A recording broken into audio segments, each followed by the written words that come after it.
पुत्रदा एकादशी व्रत कथा भगवान विष्णु को समर्पित एक पवित्र कथा है।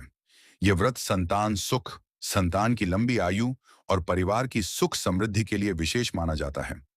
पुत्रदा एकादशी व्रत कथा प्राचीन समय में भद्रावती नगरी में सुकेतुमान नाम के एक धर्मात्मा राजा रहते थे। उनकी पत्नी का नाम शैव्या था। राजा और रानी के पास धन दौलत और सुख सुविधाओं की कोई कमी नहीं थी, लेकिन उनके कोई संतान नहीं थी। इसी कारण दोनों बहुत दुखी रहते थे। एक दिन राजा सुकेतुमान दुखी होकर घोड़े पर सवार होकर वन की ओर चले गए। वन में उन्हें एक सुंदर सरोवर दिखाई दिया। वहां कुछ अर्षि मुनि भगवान विष्णु की पूजा कर रहे थे। राजा ने ऋषियों को प्रणाम करके अपनी परेशानी बताई। अर्षियों ने कहा, हे राजन, आज पुत्रदा एकादशी है।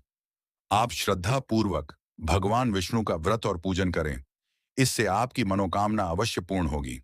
राजा ने ऋषियों के बताए अनुसार पुत्रदा एकादशी का व्रत रखा और भगवान विष्णु की विधि विधान से पूजा की।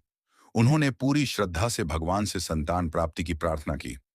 भगवान विष्णु राजा की भक्ति से प्रसन्न हुए और उन्हें पुत्र प्राप्ति का आशीर्वाद दिया। कुछ समय बाद राजा के घर एक सुंदर और तेजस्वी पुत्र का जन्म हुआ। राजा और रानी अत्यंत प्रसन्न हुए और उन्होंने भगवान विष्णु का धन्यवाद किया। तभी से पुत्रदा एकादशी का व्रत संतान सुख और संतान की मंगल कामना के लिए श्रद्धा से किया जाने लगा। जो भक्त श्रद्धा और विश्वास से पुत्रदा एकादशी का व्रत करता है, भगवान विष्णु उसकी मनोकामनाएं पूर्ण करें